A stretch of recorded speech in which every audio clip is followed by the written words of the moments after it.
Welcome back, and it's time to make our sign chart. So we've factored this trinomial successfully.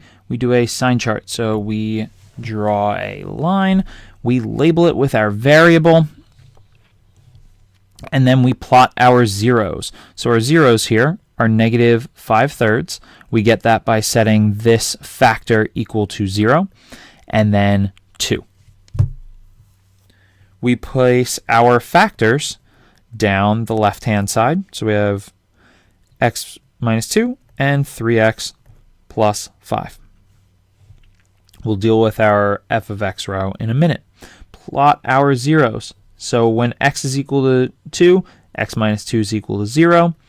When x is equal to negative 5/3, x is equal, or 3x plus 5 is equal to 0. Now, what we do here is substitute a value on each interval into each of our factors to see whether it's going to be positive or negative. So for example, some number that's less than negative 5/3, like negative 2. Negative 2 minus 2 is negative.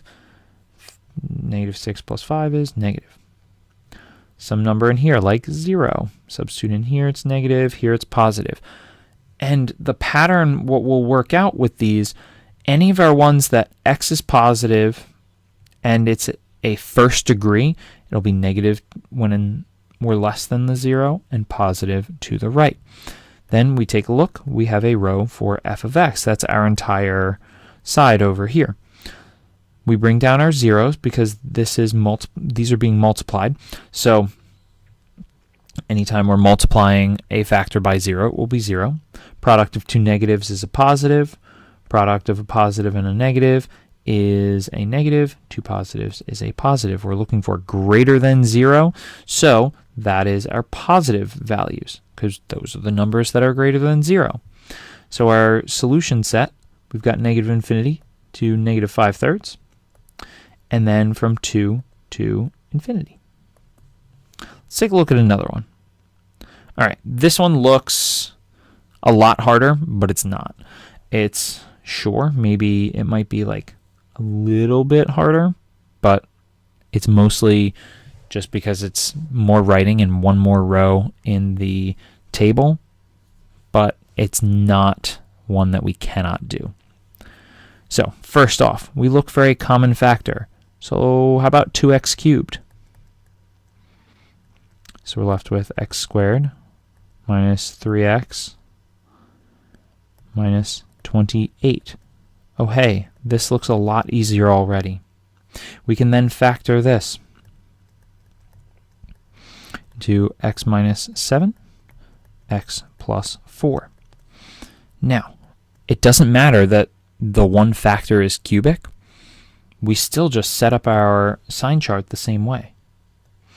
So we place our zeros on the number line. So x plus 4 is equal to 0 at negative 4. 2x cubed is equal to 0 when x is equal to 0. And then x minus 7 is equal to 0 when x is equal to 7. So we fill this out. All of our first degree ones are going to be negative on the intervals that are less than the 0 and positive to the intervals on the right. And then 2x cubed. Well, any number that's less than 0 when you cube it is still going to be less than 0. Any number greater than 0, it'll stay positive when you cube it. Then we've got our f of x. Anytime we have an odd number of negatives, it's going to be negative, like our f of x. Anytime we have an even number of negatives, f of x will be positive.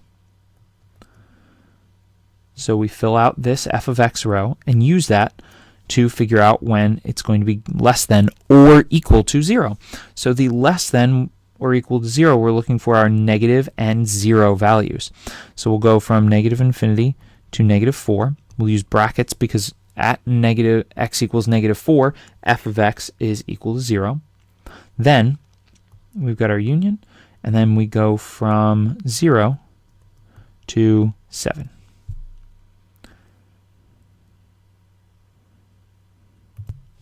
So when we have absolute value inequalities, what we want to do is perform any steps that we need to do to get our absolute value on each side. With this, by itself. With this absolute value, it's already by itself. So what we do is split this into two problems that we're looking at. The first, we have our argument, which is 1/4 z minus 6, and that is going to be less than 2. Let's go through and solve that one first. We'll add 6 to both sides. So we have 1/4 z is equal to 8. Multiply both sides by 4. And we get, I don't know where that equal sign came from. So we have z is less than 32. Then, over here, we take the opposite of our argument, and that's less than 2. So when we divide or multiply both sides by -1, the argument stays unchanged. The 2 becomes negative, and we change out this less than sign to be greater than. So then we do the same thing that we did before on the other side. Add 6 to both sides. Multiply both sides by 4. So we're looking at numbers where z is less than 32. So 32 is the upper limit for our interval, and when z is greater than 16. So 16 is our lower limit. So we've got 16. We go from 16 to 32. A common mistake that people will make will just assume that it's two intervals with this. Look at what answers you have. And because it's the absolute value less than a number, it's going to give us one interval. If it had been greater than 2, then we'd have our two intervals. So with 11 through 14, these are going to be solved the same way that we've done the other polynomial inequalities. We're going to just first get 0 on one side. So we'll subtract x from both sides. Factor.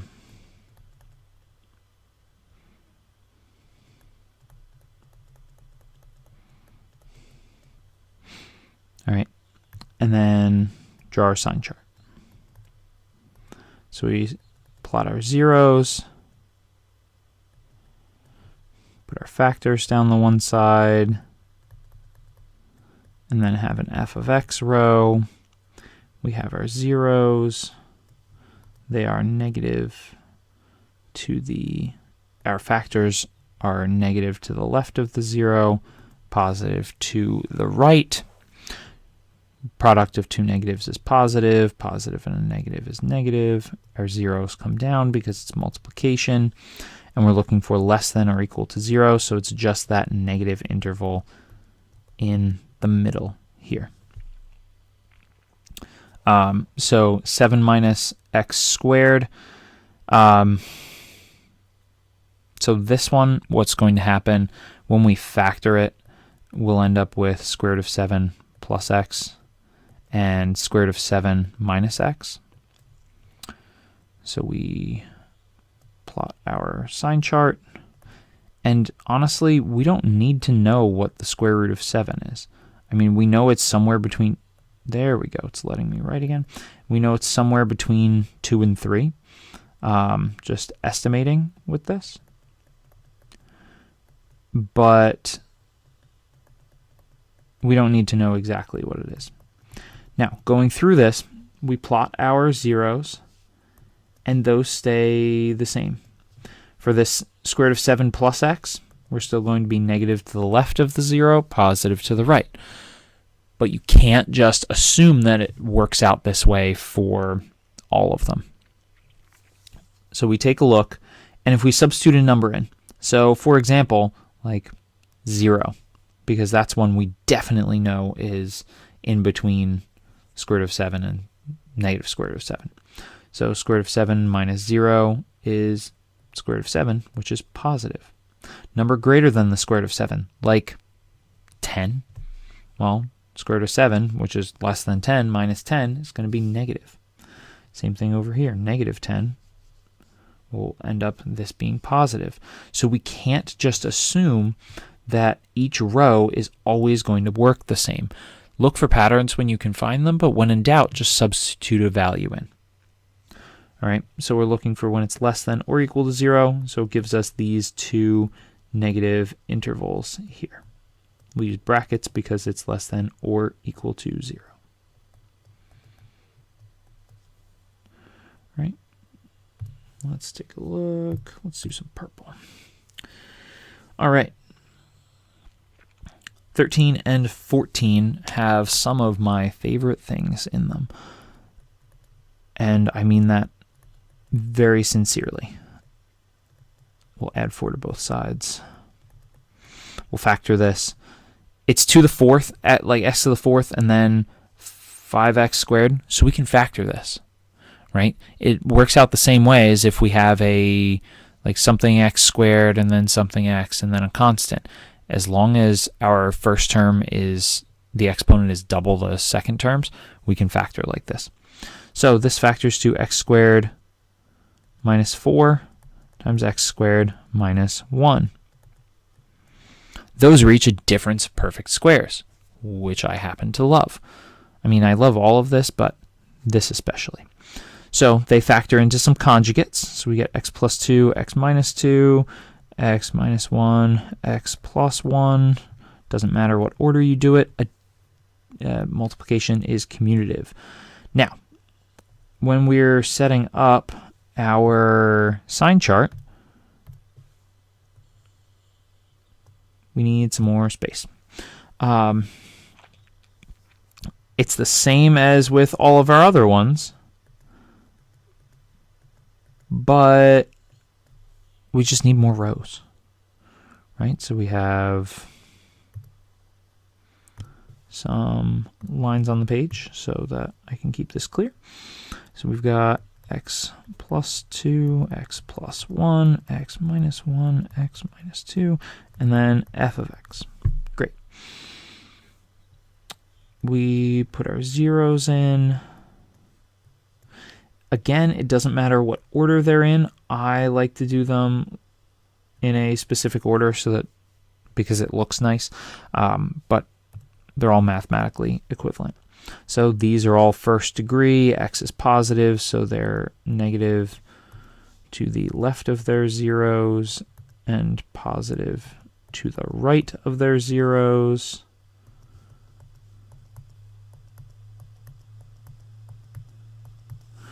And then it's the same idea as when we had two factors only.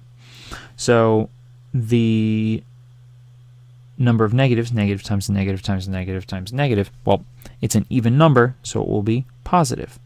Odd number of negative signs will be negative, even number will be positive, odd will be negative, even will be positive. Don't assume that it's always going to alternate. Now, we're looking for when it's less than or equal to 0, so we've got these two negative intervals here. So or equal to, we'll use brackets. So we're looking at negative 2 to negative 1, and then 1 to 2. Over here, we end up with some more difference of perfect squares. So we subtract 10x cubed from both sides.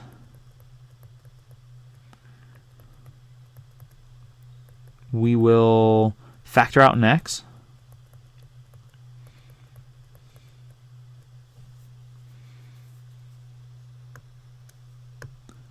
You have to factor it out from every term. And then we factor some more. So we end up with x squared minus 9, and then x squared minus 1. And we get some more difference of perfect squares. So we got x, x plus 3, x minus 3, x plus 1, x minus 1. And this is one where it's just a lot of writing, but it's no more complicated than the other problems we've been solving that have fewer factors, right? So we label this x, we plot our zeros. So we have if it lets us write. So -3, -1, 0, 1, 3. We find those by setting each factor equal to 0.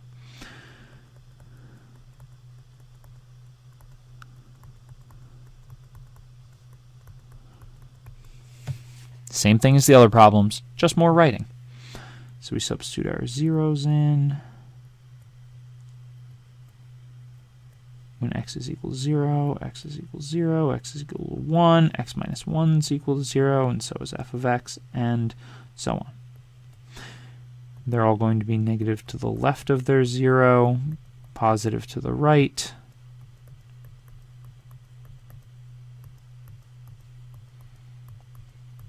I know this is a lot of writing and a lot of intervals, but it's good practice.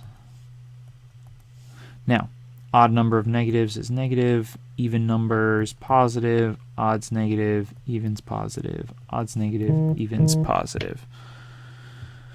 All right, so we're looking for when it's greater than or equal to 0. So we've got this interval, and this interval. So we go from -3 to -1, union, go from 0 to 1, and then from 3 to infinity. Okay, these are going to be slightly different. So we need some more space, please. All right. So here, what we want to do is factor. Same deal as we were doing before. So we can factor out an x in the numerator. So if x plus 5 divided by x minus 3 is greater than or equal to 0. Same deal as before. So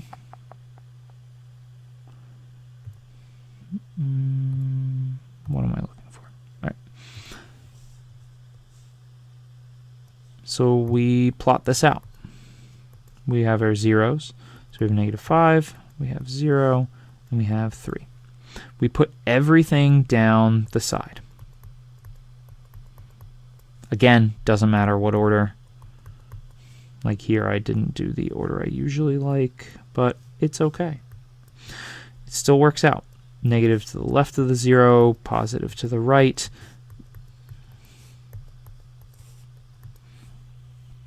And then filling out most of our f of x row is the same. It's easy. Now, take a look at where these factors are. X and x plus 5 are in the numerator. So when x is equal to 0, the whole thing's equal to 0. Because 0 divided by some number is 0. Same thing when x plus 5 is equal to 0. Now, since x minus 3 is in the denominator, when x is equal to 3, x minus 3 is equal to 0, and we're dividing by 0, which is not okay. Even if you have a parent or guardian home or have signed a waiver, don't divide by 0. So it is going to be undefined at, like f of x is going to be undefined at x equals 3.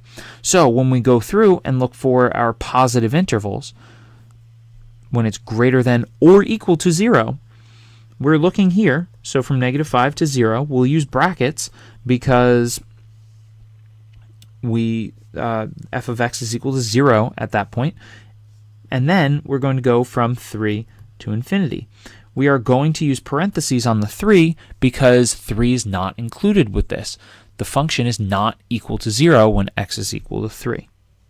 We'll take a look at another example of this in the next video.